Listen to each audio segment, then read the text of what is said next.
엉성해요. 청문회가 엉성하고 준비 안 된 후보자와 준비 안 된 청문회가 여러 가지 논란들을 애매한 상태로 낳고 그냥 끝나버리는 완성도가 굉장히 떨어지는 청문회라는 생각이 좀 들거든요. 이런 방식으로 하며 위원별 질의 시간은 본인은 양심에 따라 나아갈 것을 맹세합니다.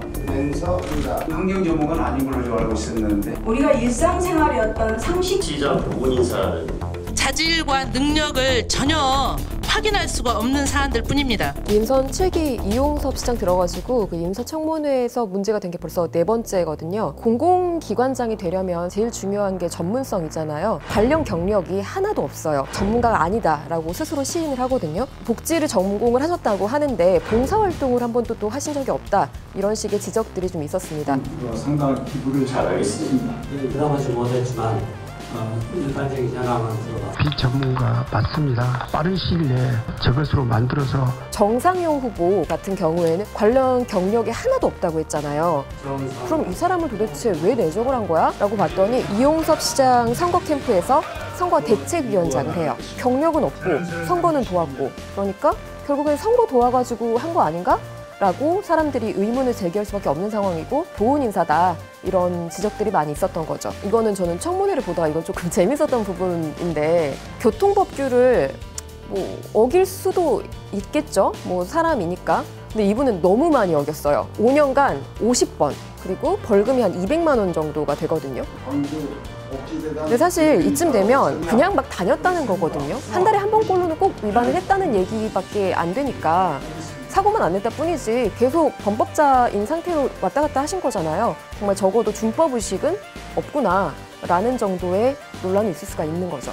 윤진부 후보 같은 경우에는 전라남도에서 퇴직을 한 퇴직 공무원이에요. 이분은 어디에 재취업을 했냐면 특정 건설사가 대주주로 있는 회사에서 이제 1년에 얼마를 받았냐? 3억을 받거든요. 그럼 공직자들은 원래 건설사들과는 계약을 맺는 공사를 주고하는 관계인데 그런 역할을 했던 사람이 퇴임 뒤에는 건설사가 주주로 있는 회사에 가가지고 활동을 했다. 그것도 굉장히 고액 연봉을 받았다. 이거는 약간 조금 이상한 상황인 거죠, 사실. 시의회에서도 어느 정도 좀 안 좋은 의견들이 있었고 시민 사회단체에서도 이 사람 정말 아니다라는 의견들이 있었고 한데도 그냥 임명이 됐죠. 이용섭 시장이 임명을 강행했어요. 자질과 능력을 전혀 확인할 수 문제 제기를 했잖아요. 뭐 4명의 후보자에 대해서 이것도 문제고 저것도 문제고 뭐 교통법규도 어겼고 횡령 의혹도 있고 막 했는데 여태까지 많은 의혹들을 제기를 해놓고 부적격에다 그 한마디를 못하는 거예요. 제대로 수행할 수 있을지 염려스럽다는 의견이 있었습니다. 후보자들에게 했던 코멘트가 뭐냐면은 결정적 하자는 없지만 사전에 충분한 검증이 좀 필요했다라거나 역할을 제대로 할 수 있을지가 우려된다. 뱅뱅 돌려가지고 뭐 전적으로 동의하기는 뭐 어렵다라든지 그런 애매한 표현들을 쓴다는 거죠. 왜 그럴까? 왜 부적격이라는 한마디를 못할까? 첫 번째, 가장 큰 이유가 이 인사청문회가 법적인 근거가 없어요.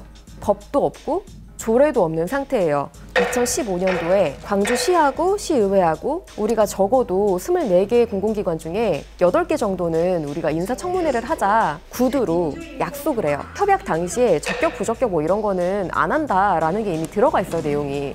그렇기 때문에 이게 어떻게 보면은 부적격이라고 하는 게 좀 협약 위배가 되는 성격도 있거든요, 지금은. 좀 부담스러워하는 거예요. 정말 아닌 경우가 아니면은 되도록이면 부적격이라는 말을 잘 못하게 되는 거예요. 두 번째는 일당 독주라 가지고 시장도 민주당, 시의회도 민주당 일색이기 때문에 제대로 뭐 다 아니다라고 말하기를 굉장히 부담스러워 한다는 게 문제인 것 같아요. 국회 인사청문회를 생각을 해보시면 여야가 있죠, 보통은. 그래서 견제가 되잖아요, 서로. 대통령 임명이 할 수 있겠죠. 그 대신에 이렇게 국회가 아니라 그랬는데 내가 이걸 강행한다라는 비판을 좀 무릅써야 되는, 정치적 부담을 져야 하는. 장관 후보자들 거취 문제를 논의한 것으로 파악됐습니다. 국민의 눈높이를 맞추는 데 미흡했습니다. 한층 높아진 국민의 기준과 기대에 부합하도록 더욱 노력하겠습니다. 시의원들이 이렇게 인사청문회를 하고도 결국엔 지금 거수기라는 비판을 받고 있거든요. 그렇게 안 되려면 인사청문회가 어떤 한계가 있더라도 본인들이 좀 정치적 부담을 지더라도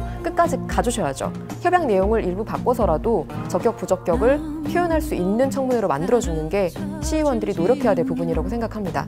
인사권이 시장에게 있는 상태잖아요. 시장 역시 이 청문회가 도입된 취지가 뭔지를 좀 돌아보고 청문회가 힘없는 권고를 하더라도 이런 의혹이 있었다면 내가 적어도 어떤 부분은 해서 가야겠구나. 열린 귀, 그리고 열린 자세, 열린 태도 이런 것들이 시장으로서는 필요하겠고요. 지금까지 문제가 막 제기가 됐는데 여기서 명쾌하게 끝을 봤던 거는 거의 없는 것 같아요. 청문회 준비도 제대로 하셔야 될 것 같고 수준 미달의 청문회는 좀 그만 보고 싶다라는 게 기자의 생각입니다.